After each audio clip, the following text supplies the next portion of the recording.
So today on Expedition STEM, we're going to be looking at a 3D printer. I got my friend Kevin here, aka KJ, and we are going to be looking at his 3D printer, going over the process of 3D printing, what you can do with it, that sort of thing. So KJ, we have some questions for you with your 3D printer. Can you just basically kind of tell us the setup right here? What do you got set up? Okay, yeah, I've got a Creator Flashforge. It's a knockoff of a Makerbot Dual, and I brought the printer itself. I've done a little bit of post-modding to it. I've had it for a couple of years now, so I'll walk through some of that if we want to go through it and touch base on it a little bit. But I brought a couple of spools of ABS filament, white and black, so we can have some fun and maybe get a print or two out of it. I also got just a couple of essentials that I like having on me. Needle nose pliers, cutters, little rag for the bed, and piece of paper for some measuring. I'm actually going to have to recalibrate the bed. What about further on? Do some what stuff. do you got over here?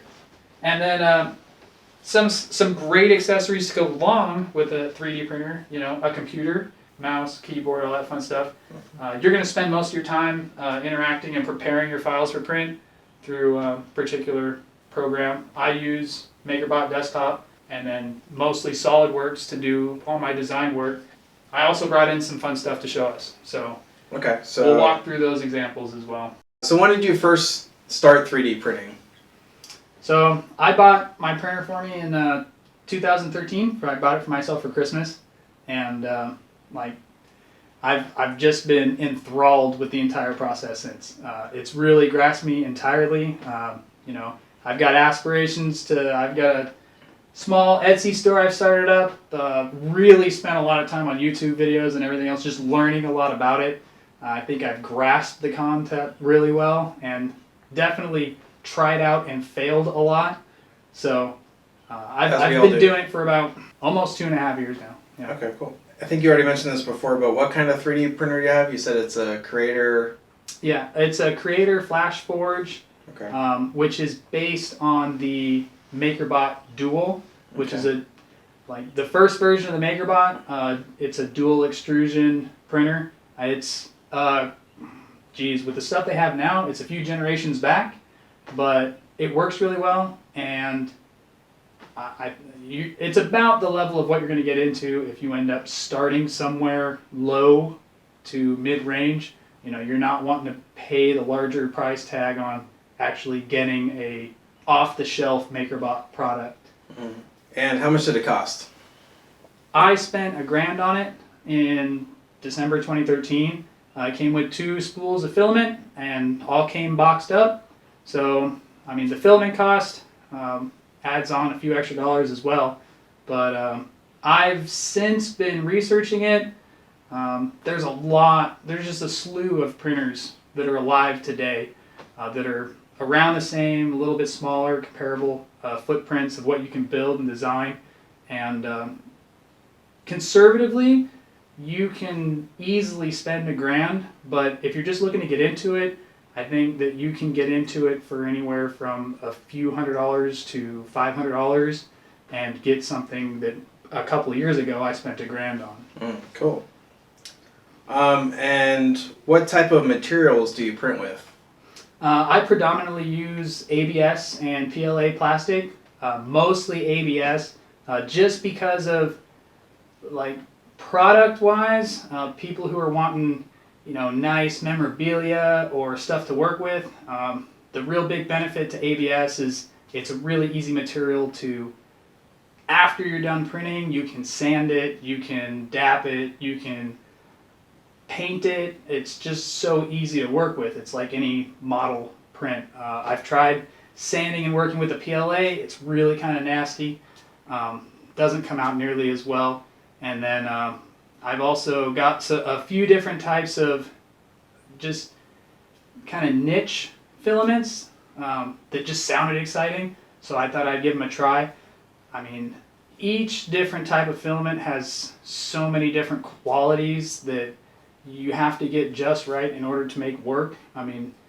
It's very understandable that you're going to get a filament that you don't like and you have a hard time learning. Even if you're starting out with a printer for the first time, you're working with something as standard as ABS, where you can go on YouTube and learn something a lot, know what temperatures to take, what print speeds to take, you're gonna fail, and you're gonna learn how you're failing throughout that process. And what type of stuff do you print? What type of little items or? I tell you what, this is why I brought some of the examples in. This is probably be a great example to show some stuff off. Let's take a look at some of this stuff. I print everything as goofy, from the wife says the kids need a door stopper to what I actually have over here is a toy of sorts that my wife wanted for the kids. They ended up having this Little People Fisher-Price, Instructables, where they're building the little fences and farms and everything else. So I printed one that connects and interlocks with it, and I can just print this little fence here as 2 pieces and glue it together afterwards, because one piece I don't like printing it one particular way, one of those niche things. But rather than having to pay full pop for more toys or whatnot, right. That's pretty cool. My kids have got a bunch of brown, green, red, blue, every which way different color fence that their farms are huge, and I just pump them out for pennies. What else did you bring? I also got, we'll start with this. This is relatively recent. This is probably one of the newer designs I've done. This started off as an idea for a light switch. I've since modified it. This will go on an individual's going away plaque. It's memorabilia. It's part of my unit, what I'm associated to in the Army. And I printed this in all red ABS. I did the design in, well, I pulled our crest image off of the internet and then ran it through Illustrator to come up with a 2D sketch. Imported that into SolidWorks, did up a 3D template, exported the STL, imported that into Makerbot desktop, exported the X3G out, and then imported it into the printer so that I could print it.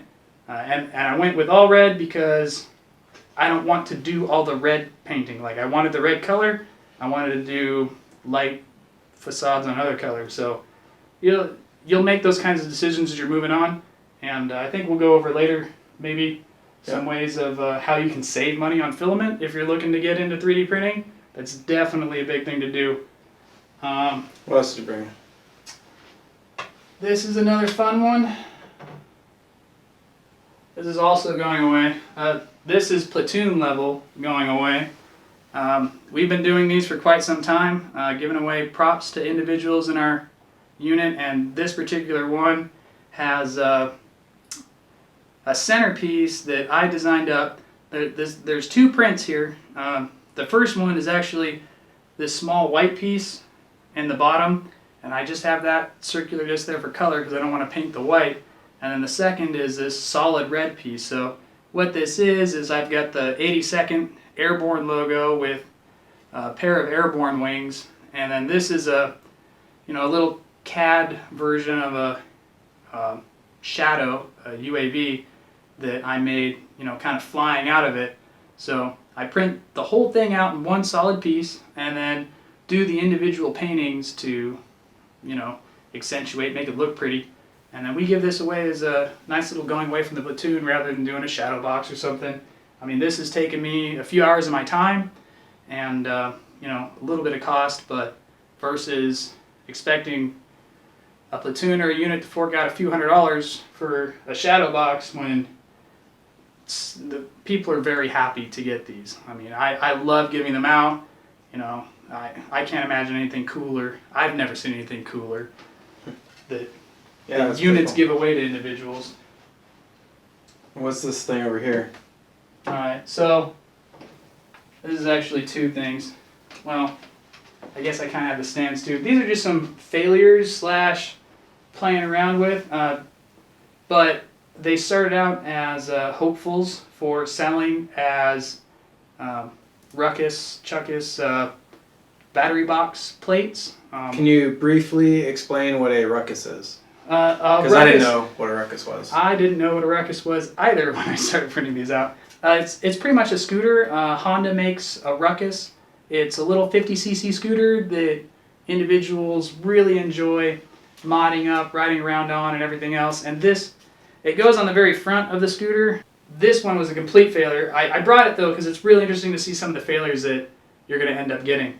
I can't believe what happened here. It just I completely lost the face on the print that this ended up coming out, and you know, some other settings were off and wrong, I'm sure, but just really cool to see. This one does have a face. As you can see, it's also really warped, and when I put it up next to this one, it's also really shiny. It's so shiny because I took a paintbrush of acetone to the whole thing. It's also why it's extremely warped.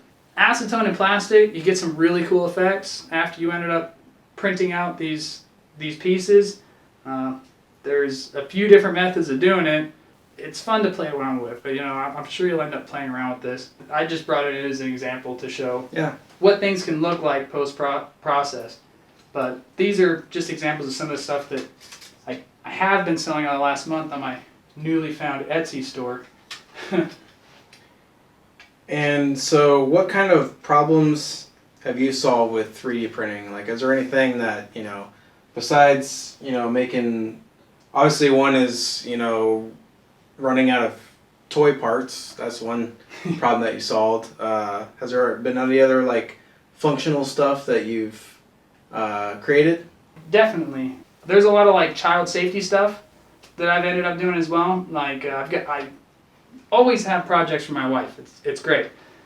We've got a room in our house that doesn't have a light, so I ended up printing a light fixture, and then I ripped apart a like cheap $5 light, like 3 light, and affixed it to the fixture, and then inserted it into the ceiling. So now we've got a room in our house that the kids use as their toy room that has light where it didn't before. It's really great. Also, really enjoyed doing stuff like my kids used to get their hands stuck in the door when the doors were opening and closing. So I did a door stop that just hangs off the top of the door so that doesn't happen. And you can kind of pick which room of the house you want to affix it to. That way, if we have kids over from wherever and we want to make sure that no one's getting hurt, we can end up doing that. I've also done the child knobs that adults can open. Yeah, it's hard to open those things as an adult too. You gotta pinch your fingers through like the one spot kind that's of like open. A pill bottle sort of thing. Exactly. And in order to get those, so I printed those. Those are like 3 for $10, whereas printing them off my machine at home, I maybe spend $1 in plastic, and I put a couple of screws in it. I mean, it's kind of stuff that I have around the house that's easy to get to, but it's honestly kind of convenient and fun. I've done hundreds, if not thousands, of projects. My secondary projects is just loaded up, and it's a lot of goofy stuff. You know, mounts for speakers, all those things that we had mentioned. I find a lot of really great ideas off of Thingiverse as well. I love Thingiverse, cruising the site, checking it out. You'll find something that you just, I don't think I need it or want it, but I'm gonna have it in my life now because I can hit print. Speaking of things you want in your life, are there any problems that you're looking forward to solve? Yeah, definitely. I always look forward to solving problems. A couple of ones I have going on right now. One of my kids ended up breaking their toy. Is that a thing that kids regularly do, break toys? Yeah, curious, right? Yeah. It's like every so often they play with it. As soon as the kid picks it up, it's destroyed.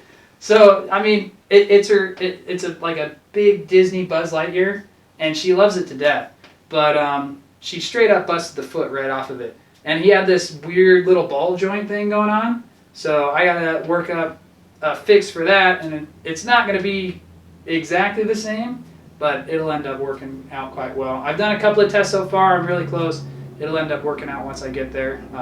Just putting Buzz's foot back on.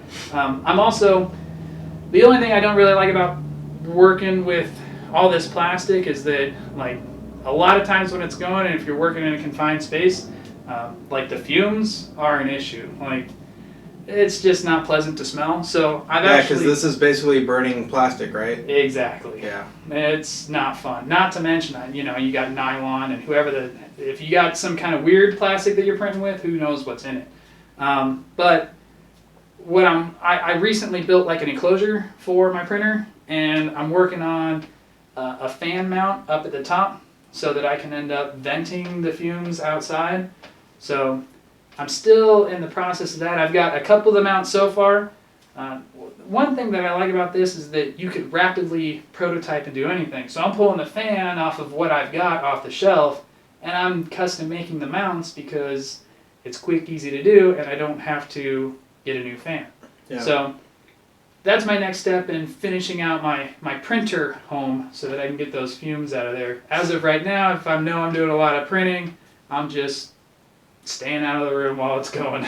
Yeah, right now we're going to be printing something later, but we got it next to the window. We'll open up the window so we don't get this room smelling like burnt plastic. Alright, so how do you think 3D printing relates to STEM? We have science, technology, engineering, and math. So let's first talk about science. You know, what do you think, how is this related to science? Okay, yeah, we could walk through all portions of STEM. Like, it's definitely not just one, but scientifically speaking, the principles of 3D printing are being utilized in other facets as well, especially like the medical field. Everyone's imagining us printing new lungs, printing hearts, printing all these things. I mean, conceptually, it's a similar method of doing it. I mean, they're going to have their own little intrinsic, huge differences. If you get used to one way of doing something, I mean, you're pretty much turning a building block into something larger, then you'll be able to apply those same principles to other fields other than, you know, printing out safety door locks for kids or whatever the case may be. And don't they have a 3D printer on the space station? They did actually just put a 3D printer up in the space station, had a contest for what should we build, what do you want to do. I forget which one ended up winning. I feel like it was some kind of version of a multi-tool or a spork, something. But it's cool that wrapping your head around it, 3D printing can work in space as well. I mean, right. A lot of things still do work in space. You don't necessarily need gravity to make it work. Like, it makes sense. All right, what about technology? How does it relate to technology? As far as technology goes, the technology is still in its infancy. It's still working out a lot of kinks and bugs. And actually old technology. 3D printing's been around for decades. It's just been the case that it's been on such large scale that it's difficult to afford, nearly impossible to attain. Now you've literally got it on your desktop, like a printer. A lot of individuals are finding it more convenient to have that capability. You're still having to figure out how to use it however you want to. It's a very powerful tool, but technology-wise, I'm interested to see how it changes and how it continues to grow and adapt to the future as we find more interesting ways to use it. I can't wait to teach my kids about it. Yeah. And what about engineering? How about 3D printing and engineering? That's, engineering-wise, that's probably my favorite. Like, I really enjoy designing new things, figuring out what my tolerances are going to be on the prints. It also teaches you really good like ways to properly document and engineer your designs with the CAD program that you're using. So as you spend more time creating each individual product, you're realistically figuring out a more in-depth, getting a better grasp of engineering in general. I think the engineering knowledge that I have gained from having this, and I think my children are going to gain, and I hope future generations gain, I can't even begin to imagine the forms of rewards that we're going to get and how much more intelligent future generations are going to be because they have these capabilities and these tools. And do you see any math anywhere in 3D printing? It's pretty much just plug and chug. You just guess with everything. I mean, who uses math nowadays anyway? I mean, there's got to be math somewhere, right? No, there's math everywhere. That was a joke. Ah. Yeah, I'm not really good with those. No. He's a funny guy. I have one or two moments, and maybe one. That wasn't one of them. No, probably not. What's really interesting is that working with all these different materials, you're going to recognize so many different versions of tolerances and so many mathematical principles of how well things hold together, the way that you're putting all of these together in individual layers. You really get to, and how inexpensive it is to print something out, do these tests, figure out, okay, well, this is what my tolerance should be, calculate up what my breaking point I anticipate it to be, do my practical experiment. It's really awesome that we have the capability to continue to experiment at an affordable level with rapid prototyping. All right, you mentioned earlier that you had an Etsy store. So for those that don't know, Etsy is sort of like an online retail store. Anybody can kind of start an Etsy store and sell stuff, physical items or digital items. I got an Etsy store. KJ has one for his 3D printing. So first of all, what is your store name on Etsy? Custom Ruckus Prints. All one word. We'll put this down below in the descriptions, and we'll put a link to your Etsy store. And again, the Ruckus is a type of scooter, right? Yep. Made by Honda. And so what type of things do you sell on your Etsy store? As of right now, I've got the battery box plates. I got almost a couple dozen of them. That's I've got these, yep, right? That's these guys right here. And then I've got a couple of back plates that you can print out in a different color and have subdued effect, because you see there's a lot of open space with some of these. So, you know, I've got stuff in the works to go on there in the future as Got well. some keychains, right? I do have keychains on there. Yeah, I've got probably a half dozen of those or so. These are all 3D printed, by the way. Yeah, they're all 3D printed, and I really opened the store and made all these available because the individual who started designing these wanted to see them happen in the first place. He ended up deploying and going down range, and this ended up kind of grinding to a halt while he was gone, and then he kind of reinvigorated me while I was back, and I decided, you know what, I'll just make it available 24/7, throw it up on Etsy. Whenever I get orders in, I can allow individuals to purchase. And now, can people order custom items for you? Let's say they wanted something like a custom plate, or maybe another type of item that isn't even related to scooters. Can people as of request right some? now, yeah. Okay, cool. I only really talk to one particular group and tell them, hey, the store exists, but I'm sure that other individuals will find me as well. But I've had individuals ask me for custom work done, and I have no problem doing that as time permits. Right. I'm glad I have the time and I can allow that to happen. You know, I can't guarantee custom work. I've even had to shut down. It's only been open for a month, but I've had to shut it down a couple of times just because my schedule gets so hectic. I know I'm not getting any work out over the next few days, so it is what it is. Cool. And how many color options do people have for the types of materials that you use to print these plates? So for right now, I just give them options on black and white so that they can choose which version of ABS they want it printed out in. I'm not currently pumping it out in PLA, but like if anyone were to ask me if they wanted a particular color and I'd be able to facilitate it, like I know I've got red, green, blue, orange, brown. I've got a slew of other colors, but I've got kilograms of black and white that I use for prototyping on a regular basis. So it's a lot easier for me to deal with supply, just keeping it with simple colors. But I definitely encourage individuals to message me, talk to me if they want any custom work, want any custom colors. I'll let them know. And how much are these plates? I sell the plates online at $15, and that includes shipping. The keychains are $5. And shipping's $3, but if you buy like a plate, you don't pay, and you buy a plate and a keychain or a back plate, you're not going to pay for shipping for the additional items. Cool. So you're going to save on shipping and stuff there. All right. All right, so now we're going to get into the whole process of doing a print from start to finish.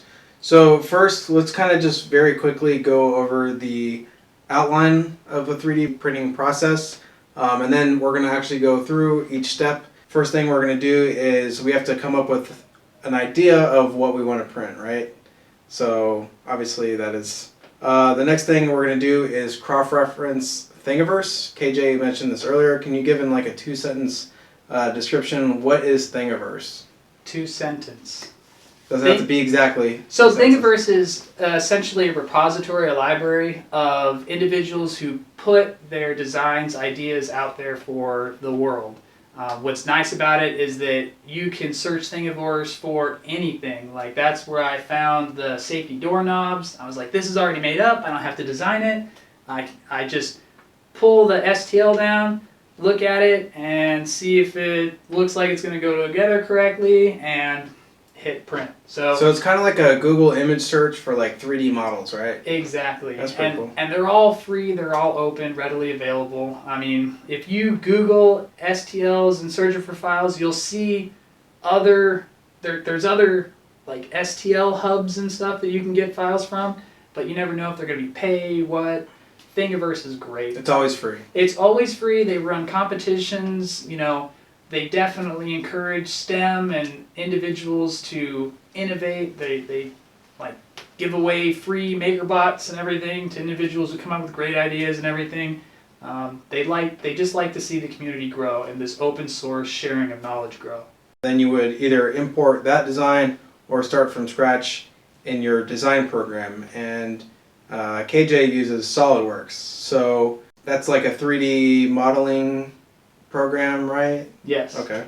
And how, in general, how long would you say it takes to design something, like on average, like from scratch? If you wanted to make like one of these plates, like how long would it take you to design something like that? From scratch, not starting with any other additional tools, it would be considerably longer because you're going to want to know dimensions and you're going to want to figure out what exactly size-wise you want. Maybe you have found a model that you can get some dimensions off of. So once you've done it a few times, like now I've got the process down packed. If someone sends me an idea or an image, they're like, hey, can you make something out of this? I can do it pretty quick. Even such, I'm probably looking at anywhere from 30 to 60 minutes at least, making a new design for one of these plates. Mm-hmm. When I first started out, I was using a medley, like I didn't have the system down packed. This was almost a year and a half ago. I was starting out with a medley of 123D, SolidWorks, SketchUp, like there was just a whole slew of nasty. And I was like hitting my head up against the wall, working with my designer buddy. It can be a pain if you don't know where to go, where to get the resources, and you don't have your system down packed. But hopefully we'll go through some of that today and share a little bit of knowledge. All right, so after you've done the design, the next step is to export an STL file. So what is an STL file? So an STL file is pretty much how a computer would understand what an object is. So it's a 3D file? It's a 3D file. It pretty much is an arrangement of locations of each corner of a triangle. So it breaks the file down into however many triangles it needs to represent that image. And that's what you're working with. So STL is very commonly used because it can import to so many other different facets as well. If you're doing any kind of 3D modeling, maybe not CAD like using SolidWorks, but a lot of individuals use 3D modeling software like MeshLab to start with just a ball of clay and pull and knead and move and create whatever you want to. And when you push that STL out, it's just transferring that information into a series of triangles that a computer can recognize. An STL viewer can say, hey, this is a solid object. Here are all your triangles. Do you want to look around it, see it from different angles? How do you want to see this? And then you said when you export your STL file, that's when you start preheating your printer. Why do you have to preheat a printer? Is it like an oven? Like you gotta do it before you put your... I haven't really thought about it that way, but yeah, it's kind of like an oven. Okay. You know. So why does a printer need to be heated? So you've got to print these plastics out and melt them from their like solid state at room temperature. You've got to turn them into a much more fluid liquid state. In order to do that, depending on what you're working with, ABS, you're looking at heating it up somewhere around 200, 230 degrees Celsius. I usually use 215 degrees Celsius as a rule. That's hot. Yeah. You know, that's pretty darn hot. So it takes a while for the extruder to warm up and do that. So if I know that something's going to look right and I'm going to be able to export it appropriately, I'll start warming up the printer once I export that STL, because I still have, before I actually hit go on the printer, I have a middle step of having to put it where I want to on the print bed and see what Makerbot has to say about how it's going to get printed. Yeah, so speaking of Makerbot, that would be your next step, to import the STL file into the Makerbot desktop software. Yep. And so that software creates something called G-code. What is G-code? So G-code is pretty much the step-by-step, the play-by-play. The printer works solely off of stepper motors, which are really great for doing very small, precise movements, but they do them one at a time. So G-code is pretty much an assembly of this stepper motor is going to do this at this time. This stepper motor is going to do this at this time, and so on and so forth, so that everything, when it's actually printing, it looks like everything's just seamlessly moving in harmony, but when you want it to print and you tell it to create the entire process, you wouldn't want to write the G-code by hand, like not one little bit. So the G-code is like a set of instructions for that printer to move up and down and left and right and feed the spool and all that stuff. Exactly. Okay. So then after you create the G-code, so far we've done everything on his computer, the design, STL files, Makerbot, and then when you do that, then you preview it and you save it to an SD card. So what are you looking for in the preview? In the preview, I'm looking to see if I've messed anything up.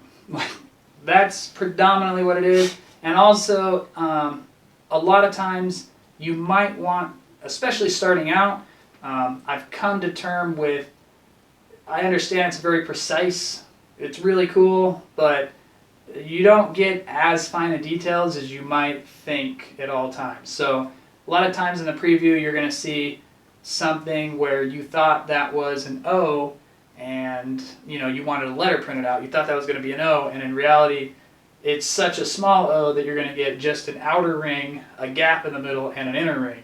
I mean, that happened here on a couple of cases.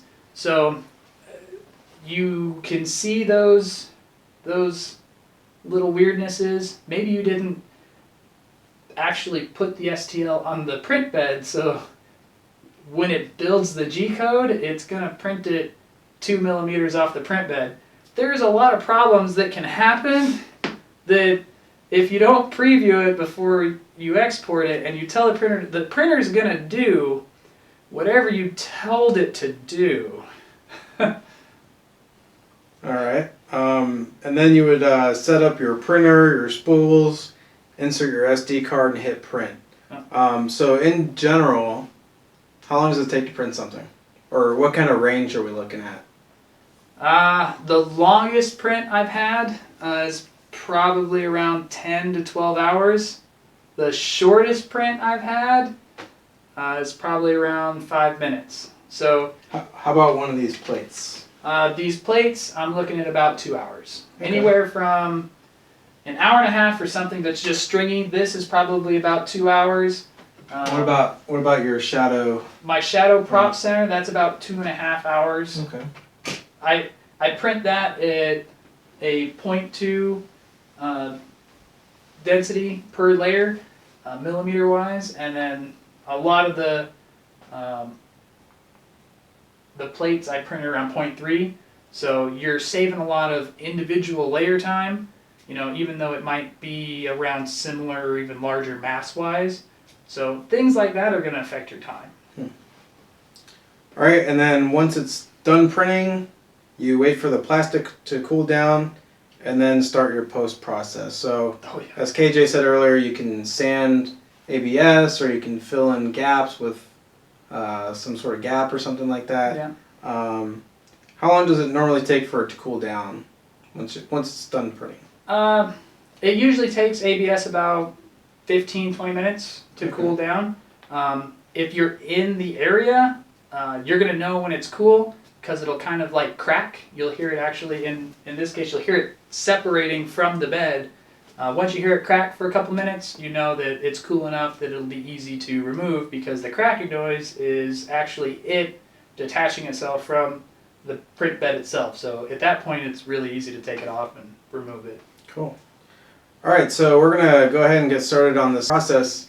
So what are we going to be printing today? Well, you've actually provided me with a really excellent opportunity to print your Expedition STEM logo. So I thought we'd rock out with that. So first we want to have a design. And in this particular case, it's provided by you. Cool. Which really helps out. Yeah, so we've already designed it, but we'll go ahead and take a look at the design anyway in SolidWorks, maybe just talk about it a little bit, and then we'll go through the whole process. So let's go ahead and get started. So we've got our STL here. We're looking at it in SolidWorks. So we're going to go ahead and export it with just our file, save as. Instead of a part, we're going to do STL. And look right here, we got our XDEM 3D already saved. So we'll just hit save. Little things, make sure that you've got all the components in a single file if you're doing a single print. So make sure that's one file, which that one is. So we'll go ahead and pump this out as 2, not that we need to, but we'll save it for later. So we show this little, oh my gosh, there's a lot of triangles in there. Yes, there are. You hit yeah there. And then boom, there you go. That's about all you're doing out of SolidWorks. And then the folder you ended up pumping out into, I've already got Makerbot Desktop installed, so all I'm doing is double clicking on the STL file. And that'll bring the STL up straight out of Makerbot Desktop. I think this is really small, like as far as it is, so I'm going to go ahead and rescale it auto-magically. It'll scale it up. It was done in inches. It thought it was millimeters, so the scale up is a pretty big difference. This we can look around, see what we want out of it. This is where it's going to print on the actual print bed, which is cool. If I wanted to print it way over here, I'd do whatever I wanted to do. And you could, the reason you move it is like if you had like multiple things that you wanted to print at the same time, maybe? Yep. If I want to do this over here, maybe I've got a back piece to it that I want to do over here. I can do both on one bed so that I don't have to switch them out. I know that that file is going to have those. Mm-hmm. If I'm going to do multiple of them repeatedly, then I can use the same file over and over again. Right. For this one, we'll just keep it centered and on the middle. There's a little button here under the movement. Make sure it's on the platform. You can go ahead and raise it and see that that is not on the platform. So if you click that button, it'll bring it down to the platform. That's a big one. Make sure it's on the platform.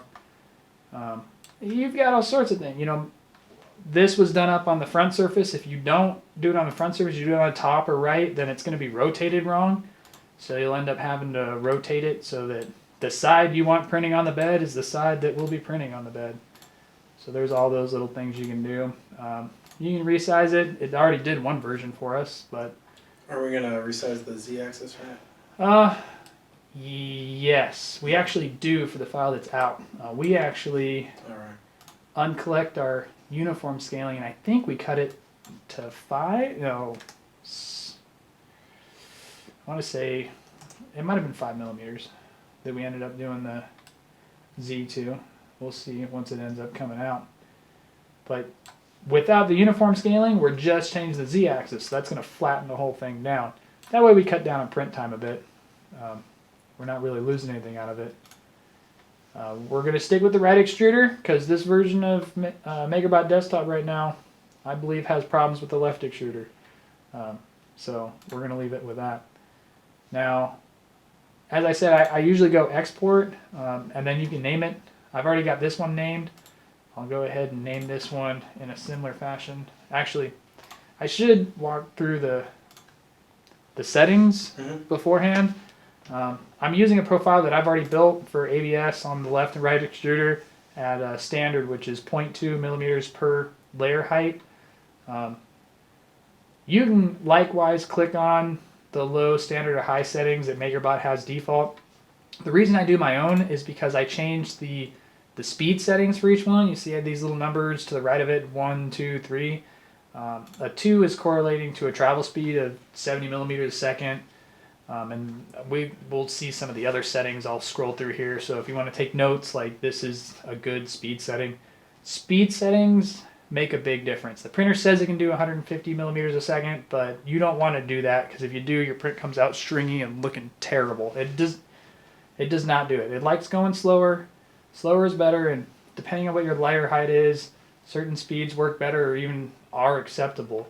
So, you've got your extruder temperatures. Platform temperature, 110 Celsius is real good for ABS, not real good for PLA. PLA works good around 50.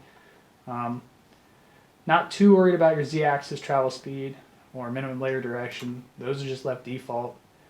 These are some of the, like I said, speed settings for what I call a 2-speed. I think the fastest I have is 90 millimeters a second, and that's primarily RAF stuff that I'm not doing anyway. Like a floor or something like that. We're only doing 10% infill density here. You can change that up. That'll be changing just the infill density between your floors and your heights. 10% isn't great, isn't a lot, especially for something this large, but because it's just for show, we're not actually doing anything mechanical or engineering wise with it, it's perfectly fine. And then standard is correlating to infill layer height of 0.2 millimeters. High is 0.1, low is 0.3, and that's the individual slices of each layer is, in this case, 0.2 millimeters thick. So to get through a millimeter, you're going to have 5 layers. These are some of the model properties.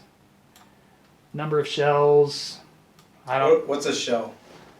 Shell is what you're looking at on the outer rim of the object. So for instance, when this is doing not the floor per se, because the floor and the ceiling are going to be solid, but anything in between where you're going to have an infill density, you're going to have a shell value associated with it. So if you've got a number of shell 1, it's just going to take 1 pass around this outer edge. If you got a number of shell 2, it's going to take 2 passes. So it's like the thickness of the walls, sort of? Pretty much the thickness of the walls. Then you also have your roof thickness here, floor thickness, coarseness. I just leave that default. I haven't played around with that at all.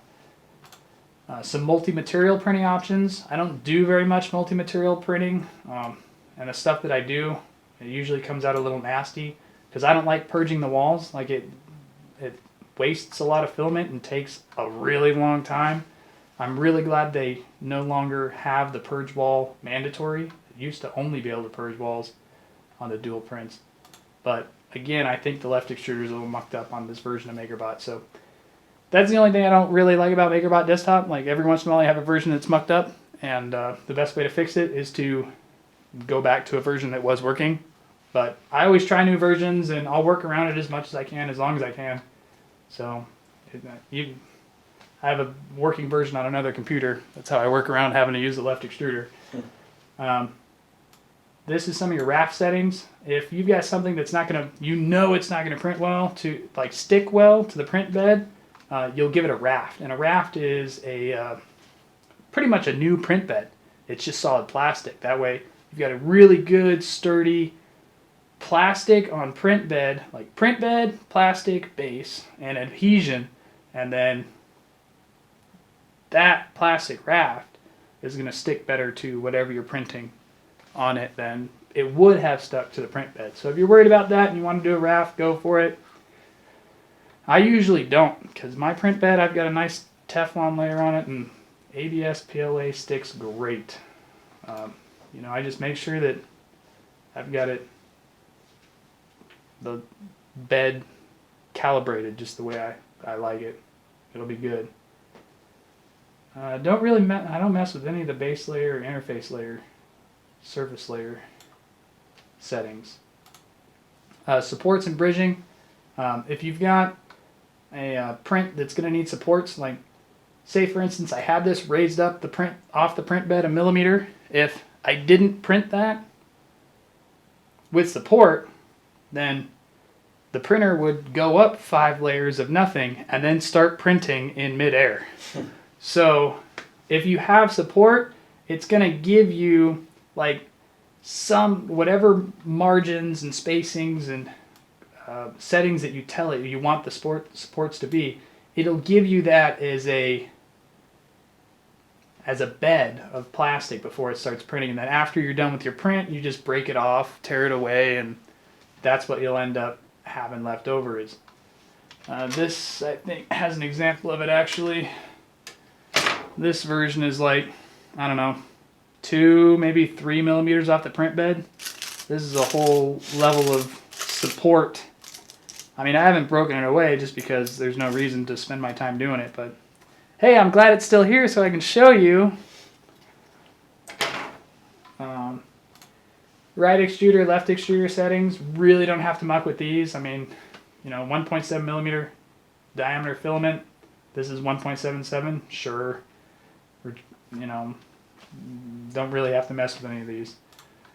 You can if you want to. Maybe it would help out in some of my stuff, but my prints, I really can't complain about it. I like how they come out. I like the quality, so I'm not going to muck with anything. We'll go with this profile.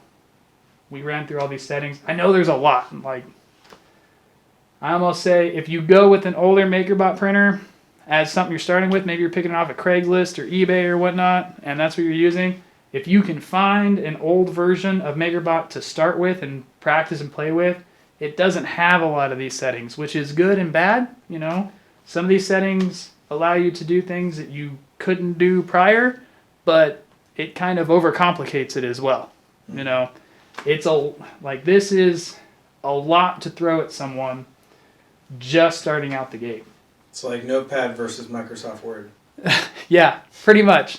This is definitely, they keep improving on it, you know, which is great, but oh my gosh, sometimes you just want to get the work done in Notepad. I just want a toothpick. A plastic one that I printed in my color. So after you're done with your settings, you're good with that. You'll export your print file. Now you do the export. Where did we see like the print time? We're about to get there. You could do preview as well. I do the exports in this newer version while it's building the file. As soon as the preview does come available, you can click the button and do the preview. So you see the print time, the amount of filament it's going to take, all that fun stuff. See right here? And it's still building the file. So I can spend my time looking it over while it's still building the file. And you'll see it pop up there when it's done. So it didn't take that long to build. No longer than getting to there. But if you're trying to like close out of it, then... So this actually shows the little layers and everything that's going to be doing on the printer, right? Yep. So you'll see here, you know, it looks like our atom here is only going to have a couple of walls, not the 2, you know, just 1 and 1. So I'm expecting that to be a little stringy, but it'll still come out. You know, bits of the zeros here, same kind of deal. And this is just the face value 2-dimensional stuff that we're looking at in the preview. But we can also go through the layers. Let's see what that 10% looks like that we put for the infill. So here's our 10% infill. If we had 20%, there would be a lot more diamonds. And then you can go all the way down. I kind of like this. It was a little weird to get used to when I saw it for the first time. The first few layers is actually when you click on show travel moves, it's the printer getting into position. So we've got the print head moving from the home position to the center, and then it's moving and laying down this line of print filament, and then the print bed's going down, and then the print bed's coming back up, and it's going to start on doing this whole first layer. So it was really weird to see the first thing, but this is what it considers the first 4 layers to be. So don't be weirded out if you think that the first millimeter is going to be blank. That's not what's happening here. It's just what it looks like. And then I close out, I guess, a little prematurely. It's given us our material use, about 23.5 grams, and our print time we're anticipating around 2 hours, 16 minutes, and that's with heat up time. So if I'm saving 15 minutes on heat up time, this is going to finish 15 minutes sooner. Cool. So that's already printed out. So when I hit close here, I don't have to worry about saving this Makerbot desktop thing file. I'll just close it. And once you've got that, what you can print straight from the computer, highly unrecommended, because if you have any kind of communication loss between the computer and the printer, those stepper motors in that printer is going to do exactly what it was last told to do. So if it's still printing out filament, or it's going to keep doing that. So it's best to let the printer handle it solely. If it loses power and stops the print, like, everything will get zeroed out. So that's why I save it to the SD card? That's why I save it to the SD card, yeah. So I'm going to take the one we already had, make sure it's on my SD card here, which it is right here. I'm just pasting it onto the SD card, and then I'll go ahead and eject that, and then we get to take the SD card and put it into the printer, make sure that our print bed is calibrated and level, and we'll be good to go. I recommend calibrating it before and after you've applied heat to the print bed, because you will see the print bed move after heat has been applied. I'll put that in there and simultaneously turn it on. Look at that, doing 2 things at once, even though one thing is taking considerably longer than the other. So what's that loud noise we're hearing? That's our power supply fan on the bottom of the machine. It's got a real healthy hum to it. Yeah. And it's just saying that it's powered on, it's geared up, it's ready to go, and it's bored. It wants to print. I got stoppers back here, up here, and there's one really hard to see right here. Funny story about that little guy is one time I took the right extruder off. Well, the stopper actually uses the right extruder to home itself there, so it never found home, and when I powered it up and homed it, it was like, and I was like, oh yeah, okay, maybe. And the stopper basically tells the motor when to stop traveling, right? Yep, it's just a little metal bar that when it hits, it closes or opens the appropriate circuit. I forget which. That's the stopper portions, and then we've got 5 servos in here, stepper motors. One is underneath the bottom here. It's right off of this shaft. This is the actual spinner that's bringing the print bed up and down. So that's your Z-axis right there. And then you've got this guy back here is spinning and making the entire print head go back and forth.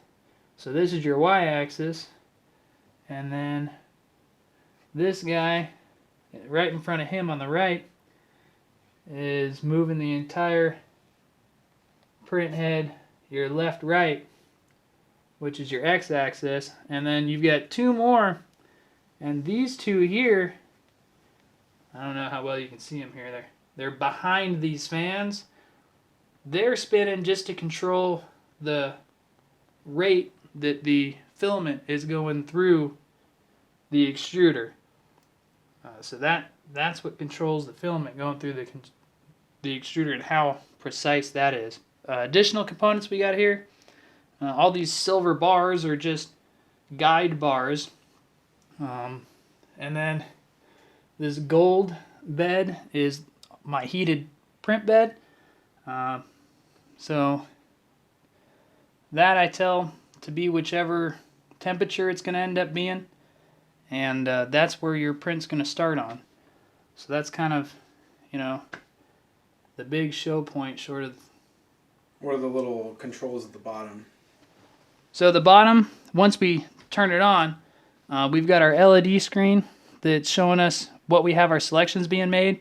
And then this D-pad looking guy allows us to navigate that with a back button, select button, scroll up, scroll down in selection mode, and then the middle one is what we use to actually select it. And it can be a little touchy sometimes. And then the SD card, where does that go? The SD card is the one that took me so long to get in while I was turning it on. I failed earlier. But that's right over here on the right. Okay. Just slides in and out. And then underneath everything here, you've got your power supply. You got your power supply down here, along with the stepper motor control board that's pretty much reading the G code, the X3G file, and just translating that off of the SD card into all the movements that the printer's doing. All right, well, are you ready to start printing? Yeah, this is going to be fun. All right. And then after I preheat, I'm going to level it. So the preheat is I'm starting the right and the platform, and it's going to go into a monitoring state. Tap the middle button. This one? Yep.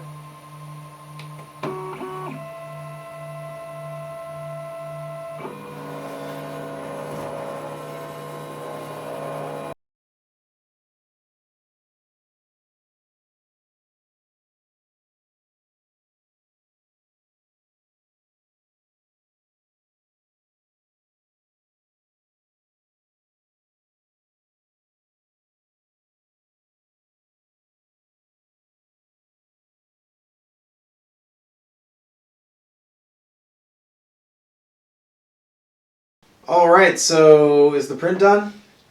I think the print is definitely done. All right, so let's check this out. So we're going to do the unpeel process. We've already let it cool, and we heard the cracking. Yeah. Made a little chime letting us know it was done. And we let it cool, turned it off. Now we'll just... Anything special you got to do when you peel it off? I usually end up just reaching in from the sides and seeing how easy it comes up. Not being too rough with it. This one, after applying a little bit of pressure with my nails, or lack thereof, it came up pretty easily. I'll show you both surfaces so you can see what it looks like directly off the print bed. Whatever 2D surface you have on the print bed comes off extremely slick and smooth. As far as what we went through in the preview, it's exactly what we anticipated. We're seeing a lot of the same outcomes as far as analyzing what the print is post-print as opposed to what we had in the preview. And then the back is very sort of like shiny and flat. So why is it so shiny? The bottom, the first layer, that gets really pushed into the print bed, and it's that nice smooth Teflon that's down there. Mm-hmm. So the plastic has even less space than it does between most of the other layers, and it just forms a better bond. And the heat that it's at, it's the perfect environment to get it really just slick and smooth and getting that polished look as far as that one particular portion. Really something that you can plan for if it's something that you're looking for in your finished product. If you want to take advantage of that two-dimensional size you have access to, then I highly recommend it. I mean, obviously here, halfway through, we manually switched filaments, so we kind of had a telltale sign of when we started doing the actual letter extrusion. So I just paused the build, did a change filament. It made it really easy. It moved the bed away for me, paused the build, was able to put in the white and continue on with it. And I'm really impressed with the finished product. Yeah, me too. I want one of these for myself. I think So- Andrew did a great job on the design. And Thanks. So how much time does this take from when we started the print to when it finished? the estimate was 2 hours and 15 minutes, and from when we turned it off, it said 1 hour and 40 minutes. Bear in mind that we did preheat it and everything else. So as soon as we hit print and the timer started, it was already preheated and ready to go.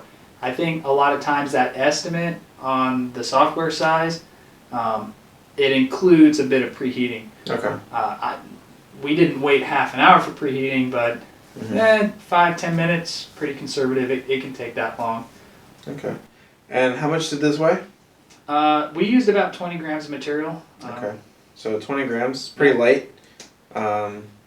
And cost-wise, how much does it cost for a kilogram of this ABS plastic? I buy all my plastic the most competitive rate that I can find off of eBay, and usually that's from $15 to $20. So ABS, I'm not spending more than $20 a kilogram. So top end, you're looking at 2 cents a gram. So at 20 grams, this is costing us about 40 cents to pump out. 40 cents, ladies and gentlemen, the cost for this. Of course, you have to invest in a 3D printer and all that Of course. stuff, but you know, the cost for this is 40 cents. So I think I might give you $1 for it, double the cost. Definitely a gift. Yeah. No worries whatsoever. And for the spool, if you were to buy that at a real retail store, how much would that cost? You can buy these, the printers and the spools at, say, Walmart online, or I've seen them in Sam's Club. Sam's Club, you're buying spools by the pound, and I've seen them for $30, $35 for ABS. That's coming out to like $70 a kilogram, which is ridiculous. So definitely go online Yeah. to buy your stuff. You've got to get your spools and your additional filament online on eBay. Amazon's not a bad price either. You definitely know who you're buying from as well. And I'm seeing kilograms on there anywhere from 20 to 25. So you're not paying that much additional, and a lot of them have Prime shipping. You're getting them in a couple days. If you already got Amazon Prime, you can get it quick and easy and in a hurry there as well. Cool. Awesome. Well, I appreciate it. Thank you very much. Thank you very much for having me. And tell the folks the name of your Etsy store again. Custom Ruckus Prints. So yeah, we're gonna put a link in the description, and go to KJ's stuff if you're interested in getting some stuff printed. Looking forward to seeing you. Hope to hear from you. Thank you very much for your time. All right, this is Andrew from Expedition STEM. Thanks for watching our 3D printing episode, and we'll see you next time.